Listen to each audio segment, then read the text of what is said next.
Well, my day is just winding down. Oh my goodness. So, tough May, a great May so far, but a tough May for some.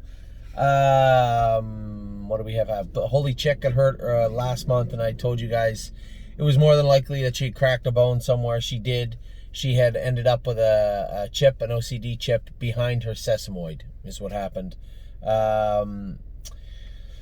So I was finishing up at 2:30 today, and I got a call from the vet clinic in Toronto. So during all this time, we've been getting some of the emergency surgeries done because Guelph University is closed. We've been getting some of the surgeries done at another clinic, and just been some fantastic work done, both diagnosing the issues and two, addressing them. So I had a call today from the surgeon, said, can you bring those horses down this afternoon? I'll do them tomorrow. So, horses. The first horse was Holy Chick. We knew there was something wrong. Easy fix.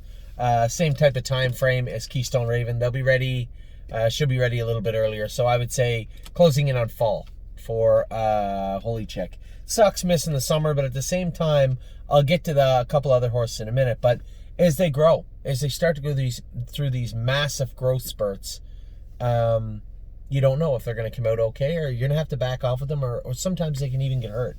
So, Holy Chick is going to be out until the first part of the fall. Now, the good news is she did have some minor aches and pains aside from this injury.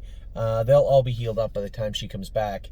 The veterinarian said the surgeon also said the prognosis is great. So, Holy Chick will be back with us in the fall. Cabernet. Now, Cabernet had a shadow in her pastern.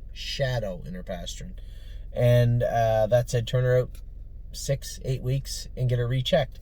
Now, I was taking Holy Chick up to the clinic the other day, and I said, you know what? I'm going to go grab Cabernet at the farm, bring her up to the clinic and get her checked. She's ready to start back. As soon as we get this green light and clean bill of health, we'll start her back.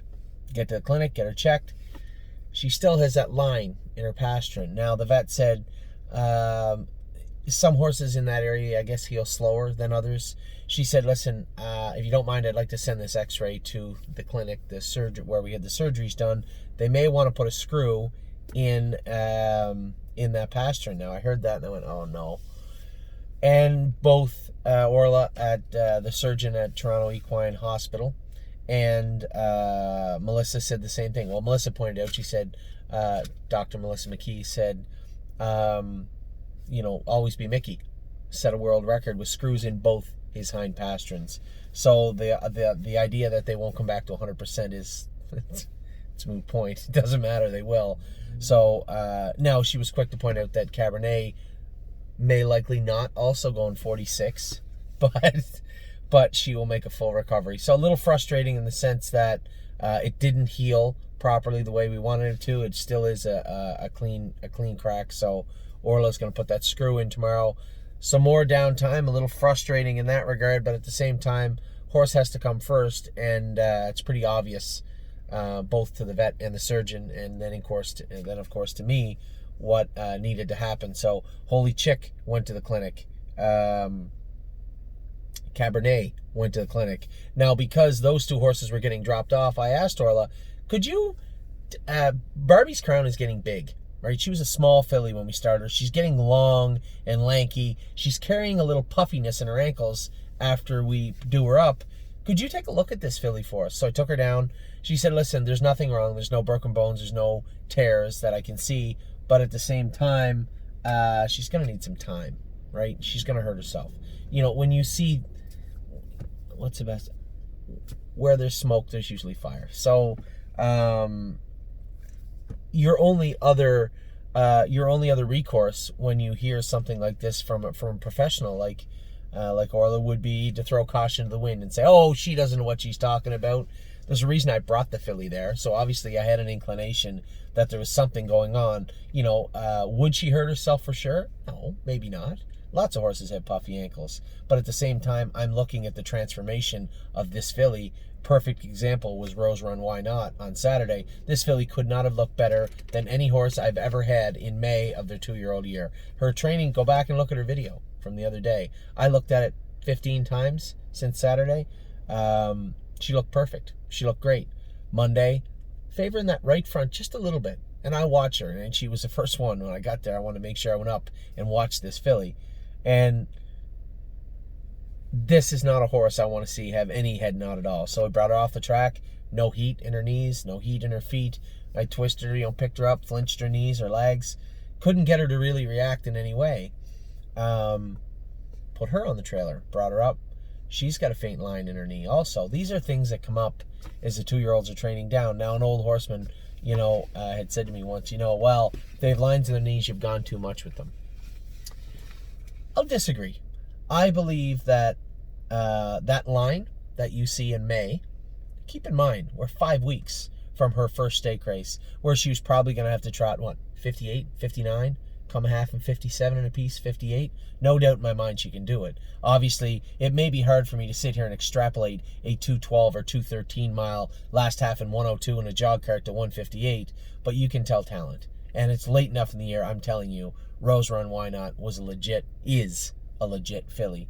And what would happen when you put that extra torque on her, put that extra power into her? This filly never put a step in Saturday. No inclination, putting her away, never favored her knee at all. It wasn't until Monday that we saw a little bit of something going on in that knee.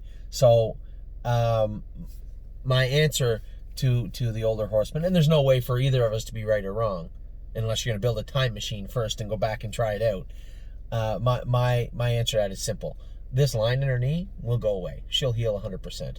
A fracture or something, a worse fracture, I guess, or even a slab fracture would be definitely season ending, maybe career ending. And those are the type of injuries you see after a race, not a training trip. So by training the horses the way we do, yes, you're going to see horses that get puffy ankles. You're going to see horses that get lines in their knees, and you may even once in a while see a horse that ends up with a chip off the sesamoid. Those happen. These are athletes. But at the end of the day, every horse I just said, every single injury that I just noted right now will be healed at some point this summer. Slab fractures don't. And that's the problem, is that now you're talking about arthroscopic surgery and horses that don't get over it, and they never ever, when you have serious fractures of that nature, they never ever come back the same. Not from knees. Most times not from feet. Yes, pasterns, I suppose, and definitely sesamoids, but not knees and feet. And it doesn't make me happy. I'm not saying it makes me happy to see a line in a horse's knee, but I know that line we see today could have been something much, much more serious just a month or so away. And there's going to be people out there that disagree and say, no, that extra time those knees would have filled in. As I said, we'll agree to disagree, because there's absolutely no way for you to prove that. So that was a disappointing start to the week, but at the same time, there's closure there in the sense that we know what the injuries are. We know the time frame that is attributed to that. Now, the vet had lined out, I sat down with the vet and I said, this is a very good filly. She doesn't show a lot of lameness. What kind of time frames are we looking at? She said, best case scenario, 3 weeks in the stall, 3 weeks in the pool. You x-ray it and the line's gone away. You can start moving forward again towards the races. Worst case scenario, you x-ray that same time frame in 6 weeks. The crack is still there. She needs more time. Most of your summer's gone. Now, I would, obviously, losing the summer with Holy Chick it's upsetting. Nice filly, but she's going to be a really nice 3-year-old. She's already proven. We're talking about horses that are already shown that they want to work, have already shown that they are workers. And to me, a good attitude, a good work ethic, and a desire to do better is important. And all these horses that I'm talking about have that well rooted in them. So whether it's Holy Chick starting back in the fall, or hopefully Rose Run Why Not being ready mid to late summer, it's not the end of the world. But as I said, those injuries you're talking about, racetrack injuries, where they're going at race speeds, those are definitely season-ending injuries, and some of them would probably border on or be right in the middle of career-ending injuries. So that's my take on the bumps and bruises and lines and whatnot that are going on. But you have those, right? So let's focus on what is going on and what has not, and the horses that are not hurt right now. You look at a horse, whoa. What about Stonebridge Simba today? Stonebridge Simba qualified today. We got to race a horse for no money, but we got to race a horse today. Our first horse in feels like a decade. Stonebridge Simba qualified for Virgil Morgan today. 158-2, last quarter in 28 flat. I sent the video out to our clients. If you want to see the video, it was sent to me. I can send it to you. But Stonebridge Simba was very, very good. Looks like the time off definitely helped this guy. He looked like $1 million this morning. Virgil's excited, has him in to go on Monday. Brett drives Virgil's horses, so Brett will be driving Stonebridge Simba, I would imagine. Today at the farm, Kevin hooked a bunch of them in the race bike. He came up to the barn and said, can you go with Path of Totality? Of course I can. I love going with her. Her and Hometown Boys trained in 2:01 at the training center today. Not bad considering Hometown Boys is a mark of 2:04 and 3. Hometown Boys and Path of Totality. Hometown Boys is getting bigger, stronger. I see his attitude changing. Just took time. Good for him. 2:1 today was a big mile for both of them. Frontier Cruise, Kevin said he went 1:57 in a bit at the farm with them. Now, Kevin's down on the inside a little bit. The track's a little short to begin with, so, but not that short. Probably went 1:58, 59. Who cares? It's a big mile. Bottle of Red, 2-2, Emerald Miss. I think he said he went in 2 minutes with her. She's ready to rock. She looked like $1 million. I was just coming on the track as she was coming around the last turn, and she was flying. She looks awesome. Now she's ready to go. Now, leading into that, a number of other horses trained. Harry had some. These are the horses I saw or I went with. It was a good day. They finished grading the track today. It looks like a speedway right now. He asked for 3 or 4 days before they can get material on it, so weekend. I doubt he'll deliver it on a Sunday. Let's say Saturday afternoon would be good. So the reason I bring that up is they changed their staking schedule. It was great. When I heard the first one, I was happy. They said Emerald Miss, and they said the Sire Stakes was moved to the 12th to 13th. I assume they'll move the Buckeye ahead a little bit also. So if Excellent Nation, if we can get him qualified and ready to go, he had a little hiccup when we crowd his hind ankles and injected his hind ankles. So he hasn't trained hard in about 3 weeks. Harry was a little leery about the 5th. We may be able to accelerate that to the 10th, might be fine, but Emerald Miss is ready to rock. She's going to be qualifying next week. Those will be pushed closer to the 10th or 12th. Now, listen very closely. This is very important. Globetrotting stake was the 19th. They moved it to the 26th because they had to move the May 5th one to the 12th. Now, you might say to yourself, well, she'll be ready, Anthony. Yep, she'll be ready. Problem we have right now is we're still in the midst of a pandemic. And although I can get across the border, I can't get back. And I can, but I would have to quarantine for 14 days in Canada. And that isn't 14 days of just going to the training center. I realistically am supposed to quarantine in the house for 14 days. So my original plan was the border's supposed to theoretically, potentially, possibly be open up on June 21st. I would go down to Ohio around the 15th or 16th and stay until the border's open, right? Just stay down in Ohio. And then when it opens up, come back. And whatever has to happen with testing and masks and gloves after that, fine, but I wouldn't have to quarantine.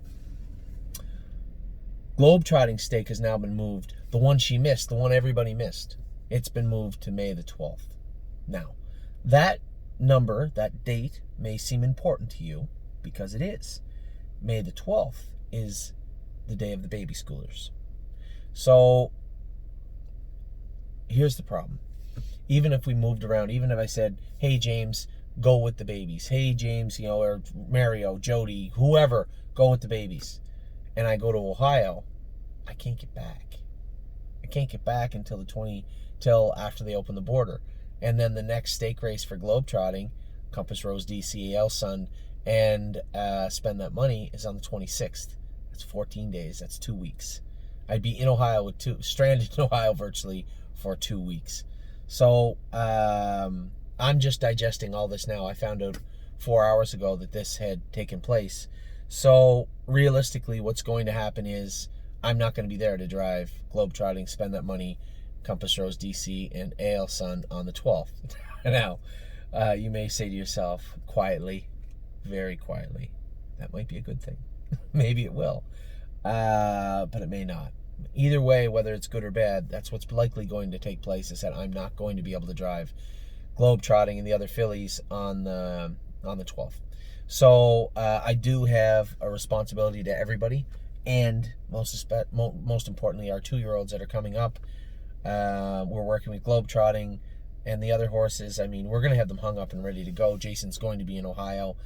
I would suggest probably Aaron Merriman will be our first choice for the horses. He was last year. Ryan Stahl did a great job with their horses also.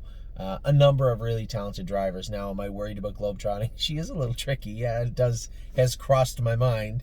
But regardless of whether it crosses my mind or not, this is going to take place. So on the 12th, I'll be here at Mohawk going with all the babies with James, and the 13th, which is a Friday and Saturday. That's when they're going to have them. I suspect we'll have somewhere in the range of 50-55 babies qualifying, and on that night, you will see our 4 Ohio fillies, likely, possibly Emerald Miss and Excellent Nation the same weekend going, and I won't be there. So that's the way it is. We're going to work around it. I think I didn't think any of us thought we were really going to get out of this hiccup free. So I guess that's the way it's going to play out. It won't change what we're doing right now. We're getting the horses ready. We're going to qualify globetrotting, AL Sun, Compass Rose DC, and spend that money. 2 of them again. 2 of them for the first time this year. Have them ready to go to Ohio. Jason's probably going to go down to Ohio first week of June. Now, for those of you in Ohio who have asked me, where are you going? What are you doing? The stable.ca will hold up its shingle in Northfield Park this year. We're going to be training our horses out of Northfield Park. Why, you may ask? A multitude of reasons. I really wanted to go to Virgil's barn, but Jason said it was full. I didn't ask Virgil himself, but Jason was pretty emphatic that he was certain the other day, so I didn't want to poke the bear and say, hey, Virgil, you got those stalls. Maybe that would make him feel a little upset and put me in a position also. So, secondly, and this is important, with everything going on, we may not be able to race our Ohio breds in Ontario before they go to Ohio. They may go straight to Ohio after the baby races. Now, Northfield Park has tons of great maiden non-winners of 2 races. Scioto does not. Scioto is a mid-class claiming facility that has higher-end horses. So you win on non-winners of 1. The non-winners of 2 at Scioto is full of 3- and 4-year-old horses. You might go 55, 56. Your horse isn't ready to go there. I know I don't enjoy racing our non-winners of 2-2-year-olds in with 3- and 4-year-olds, and that's what could potentially happen at Scioto. So stabling at Northfield makes sense in the fact that we can also race our horses there. Plus, the track is a fantastic half-mile track. They're used to training on a half anyway. They have qualifiers right there. They have schoolers right there, and races for our horses right there. So, you have to give a little bit up. There's no turnouts there. We'd have to ship our horses to turn them out down the road, which is fine. But at the same time, there has to be give and take. Nothing's perfect. So we are stabling at Northfield Park for the summer. Jason, Kirby, George, maybe a couple other people from here will be going over. If they can get across the border. I don't know how that works. I know that Jason can. He's a trainer. I know that I can. I'm the driver. Can the workers get over? I suspect so, but I don't know for certain. So, in a perfect world, they'll be going over the 1st of June. So that's how that is right now. Now, in talking about babies, I want to make sure that I touch on what's going on Friday, not Saturday, because Blake McIntosh has already booked Curtis for Saturday. Now, Curtis said, geez, you can use Cam. I'm sure he can do it. Nothing against Cam. We could use Cam, but at the same time, I think we'll just go with Friday. We trained only a few horses lightly today. The ones that were a little bad actors over the last couple of weeks or needed a few little bolts tightened up. Those are the guys that went today. But Friday, we have 12 sets, 48 horses going behind the starting gate. This may be tricky because if you can do the math, you'll know that we bought a 3-horse starting gate back. We have 4 behind it. So we're going to have 1 to the outside. We really had no trouble with the gate anyway. I don't really perceive that to be a problem.